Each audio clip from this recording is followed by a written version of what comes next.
Bonjour tout le monde, j'espère que vous allez bien. Dans cette vidéo, on va voir l'aspect morphologique ainsi que le profil immunohistochimique d'un lymphome qu'on appelle le lymphome de la zone marginale. On va se concentrer essentiellement sur la teinte ganglionnaire par ce lymphome et on va réserver bien sûr deux autres vidéos dans lesquelles on va voir la teinte de la rate qu'on appelle le lymphome de la zone marginale splénique ainsi que la teinte du malte. Et quand on parle du malte, bien sûr, on veut dire et on veut parler du tissu lymphoïde associé aux muqueuses, ce qui est un tissu tout à fait normal, un tissu qu'on va trouver au niveau des muqueuses. Et lorsqu'on veut parler de la teinte de ce malte, qui est le tissu normal, par ce lymphome de la zone marginale, alors là, on va dire le lymphome du malte. C'est juste pour vous rappeler que le mot malte en lui-même, ça ne veut pas dire un lymphome, mais c'est tout à fait un tissu qui est normal.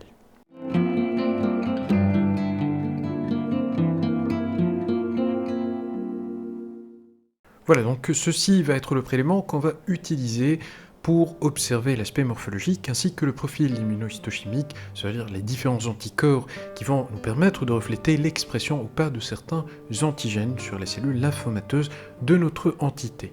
Alors si vous voyez un prélèvement qui a été coloré par la coloration HE à partir d'un ganglion. Donc on a fait une exérèse d'un ganglion, et puis vous voyez plusieurs fragments appartenant à un même ganglion lymphatique, on voit très bien la capsule, et on a une petite impression que le ganglion y est arrondi. C'est un ganglion qui est le siège d'une prolifération, puisqu'on a un signe direct de cette prolifération, qui est l'effacement de l'architecture de ce ganglion. On ne peut pas identifier de zone corticale, on ne peut pas voir la paracorticale et on ne peut pas voir également la médulaire. On parle d'effacement, et l'effacement de cette architecture dans le contexte du lymphome de la zone marginale, c'est un effacement qui peut être soit partiel, soit complet. Alors pour comprendre l'aspect de l'effacement partiel, on aura à récapituler, à rappeler un peu l'aspect d'un follicule lymphoïde qui est secondaire, qu'on appelle également le follicule réactionnel. Si vous vous rappelez, c'est un follicule avec une forme généralement ovoïde, avec un centre qui est fait d'un centre germinatif, c'est la partie centrale, le milieu de notre follicule. Et puis on aura tout autour d'autres zones. Alors la première qui vient juste après le centre germinatif, on va l'appeler la zone ou bien la couche du manteau. Et puis en dernier lieu, la dernière couche, c'est elle qui va porter le nom de la zone marginale. Et c'est exactement à partir de cette couche qu'on aura le développement de notre lymphome, qui porte le nom tout simplement de cette couche, qui est le lymphome de la zone marginale. Alors quand est-ce qu'on va parler de cet effacement architectural qui est partiel ?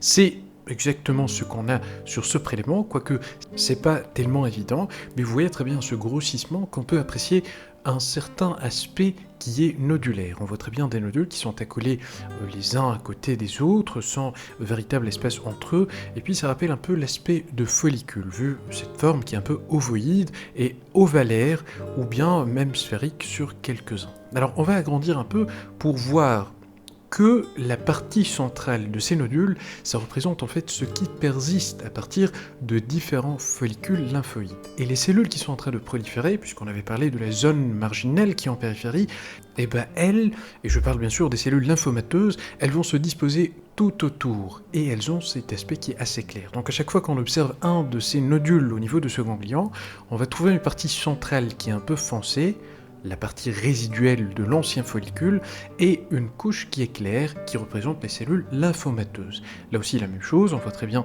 cette partie dense, un peu foncée au milieu, et puis la zone claire tout autour. On a ici une coupe qui passe directement ou de façon tangentielle à partir, ou bien pardon, au niveau d'un des nodules, avec un aspect qui est totalement clair à ce niveau.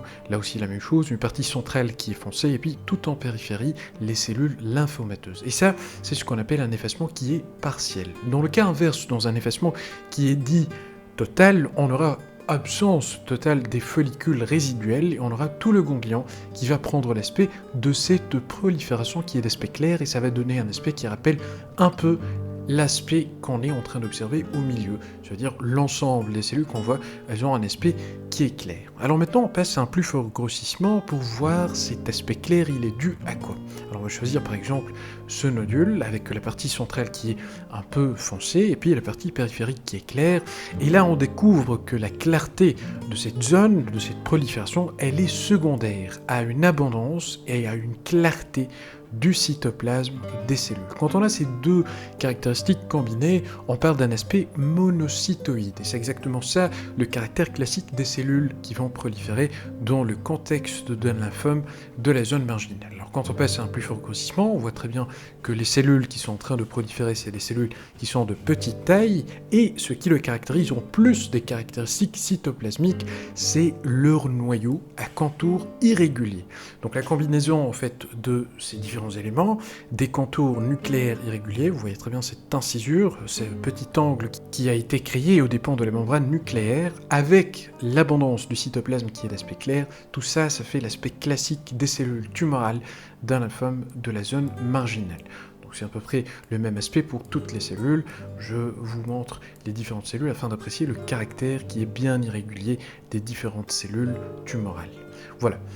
Alors, le lymphome ici se présente sous forme d'un effacement partiel, et la zone, comme on était en train de le dire, centrale, elle était en fait la partie résiduelle d'un follicule lymphoïde qui est secondaire. Alors, dans d'autres cas, on pourra voir encore mieux une autre caractéristique de ce lymphome, c'est l'aspect en ciel étoilé qui est parfois très exagéré. Alors ici, on n'a pas vraiment la chance d'observer un ciel étoilé proprement dit qu'on va voir au niveau des centres germinatifs, mais gardez ça à l'esprit, dans les cas de lymphome de la zone marginale, souvent, mais pas toujours, on a à observer des centres germinatifs au centre de notre prolifération qui sont hyperplasiques et qui montrent un aspect en ciel étoilé qui est assez bien clair. Alors en même temps, vous regardez au faible grossissement cet aspect de ce nodule, et on voit très bien, même à ce grossissement, la pénétration de cellules d'aspect clair, concernant leur cytoplasme bien sûr, qui sont en train de pénétrer à l'intérieur. C'est exactement ça ce qui se passe, ça veut dire qu'on a une migration des cellules depuis la périphérie vers le centre de notre ancien follicule. Ce phénomène, bien sûr, va continuer jusqu'à un remplacement total, et c'est là où on va se déplacer vers le deuxième type de l'effacement de l'architecture qui va être dit un effacement complet. Donc, toutes les cellules qu'on voit ici, par exemple, avec le cytoplasme clair tout autour, là aussi par exemple un autre exemple, là aussi la même chose ici, la même chose ici, on voit très bien que c'est des cellules qui sont en train de s'insinuer entre des cellules d'aspect centrocytique de notre centre germinatif ancien, bien sûr, et qui vont continuer à le faire jusqu'à faire disparaître l'ensemble des cellules normales.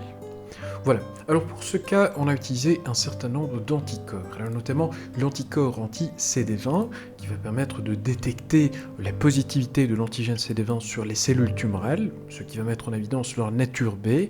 Alors vous voyez ici un aspect qui est grossièrement nodulaire qu'on pourrait apprécier, donc avec le centre qui est un peu plus dense, qui représente nos follicules résiduels, et puis tout autour, on a la couche des cellules qui sont assez claires, et on voit très bien que ces cellules également, elles présentent un marquage qui est membranaire, et donc elle exprime le CD20. Donc c'est des cellules lymphomateuses de type B.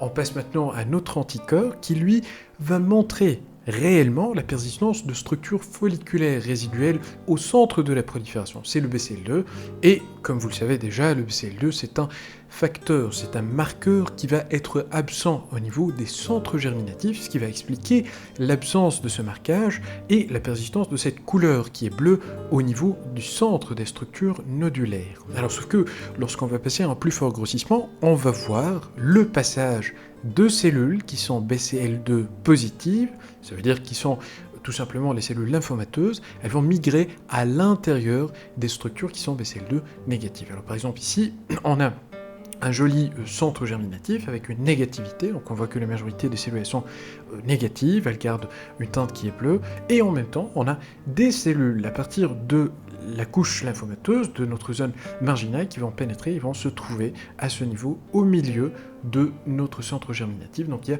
une sorte d'envahissement du centre germinatif par les cellules lymphomateuses. C'est une colonisation de notre follicule lymphoïde. Mais comme on l'a déjà dit, ça va continuer jusqu'à un effacement et une destruction des autres structures. Un autre marqueur qui va nous permettre d'identifier ou bien de confirmer que les structures qu'on observait au centre, c'était bel et bien des centres germinatifs. Ici, on a utilisé un marqueur pour les cellules dendritiques folliculaires qui va mettre en évidence leur prolongement dendritique. On voit très bien cette forme ovalaire ou parfois arrondie des centres germinatifs. Là, c'est un autre marqueur qui va être le BCL6, un autre marqueur du centre germinatif. Au faible grossissement, l'interprétation elle est difficile parce que le marquage, c'est un marquage qui est nucléaire, donc on doit passer à un plus fort grossissement, comme par exemple à ce niveau, pour vérifier la présence de cellules qui expriment ce marqueur qui est le BCL6, et là on voit très bien des cellules dont les noyaux sont positifs, ils sont en marron, et en passant à un plus faible grossissement de nouveau, on va découvrir que ça forme des structures qui sont un peu ovalaires. C'est tout simplement des centres germinatifs et qui vont être entourés par une couche de cellules qui sont négatives, qui correspondent à des cellules lymphomateuses. Donc les cellules lymphomateuses de notre lymphome de la zone marginale n'expriment pas le BCL6.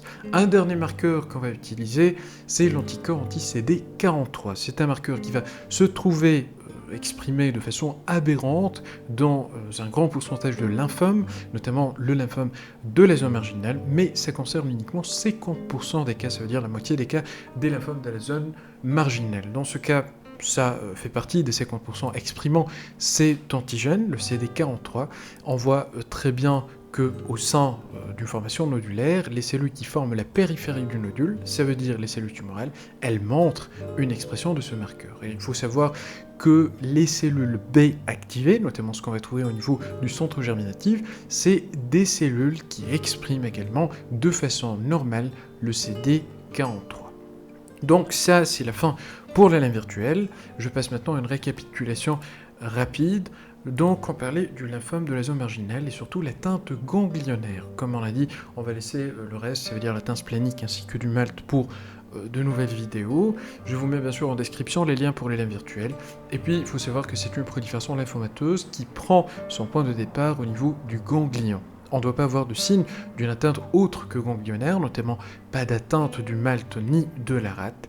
Sur le plan épidémiologique, c'est une pathologie, c'est un lymphome qui va atteindre les gens qui sont relativement âgés, avec un âge entre 50 et 60 ans, sous forme d'adénopathie, qui sont localisées ou bien diffuses, avec des symptômes B, c'est-à-dire des symptômes généraux qu'on va observer chez un tiers des cas.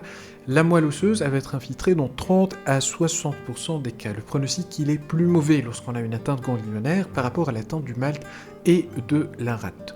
Dans 5 à 15% des cas de ce lymphome, quand il est d'atteinte ganglionnaire, on aura une transformation en lymphome B diffus à grandes cellules. Microscopiquement, on aura un effacement qui est soit partiel ou bien complet de l'architecture ganglionnaire, et on avait discuté l'aspect partiel. C'était une expansion de cette zone marginale. Les cellules lymphomateuses elles-mêmes, elles sont de petite taille, contour nucléaire irrégulier, un cytoplasme qui est pas l'abondant avec cet aspect caractéristique qu'on appelle l'aspect monocytoïde. Des cellules en différenciation plasmocytaire ou carrément des plasmocytes qui en aspect mature peuvent être observés, peuvent parfois être nombreux. Et puis les follicules résiduels avec des centres germinatifs qui prennent un aspect hyperplasique avec de nombreux macrophages à cortingibles. Parfois on a une colonisation des follicules résiduels et ça peut simuler parfois l'aspect de lymphome folliculaire. Souvent on a une persistance d'une zone du manteau autour des follicules résiduels. Immunohistochimiquement, les cellules lymphomateuses vont exprimer les marqueurs B. C'est un lymphome B, c'est normal, donc on a une positivité pour le CD19, le CD20 ainsi que le PAX5. On a également une expression du BCL2, comme on l'a vu déjà sur notre exemple. Le CD5, il est négatif, mais il faut se rappeler que dans un petit pourcentage des cas, dans 5%, pour être plus précis, on peut avoir une expression du CD5. Les marqueurs du centre germinatif sont négatifs, le CD10 ainsi que le BCL6. On a prouvé ça pour le BCL6. Et puis, le marqueur pour le lymphome du manteau doit être non exprimé, c'est la cycline D1, qu'on appelle également le BCL1. Expression aberrante dans CD43, exactement comme ce qu'on a vu sur la dernière lame d'immunohistochimie, elle va être observée dans 50% des cas. On arrive comme ça à la fin de cette vidéo, j'espère que ça a été utile, et on se dit à très bientôt.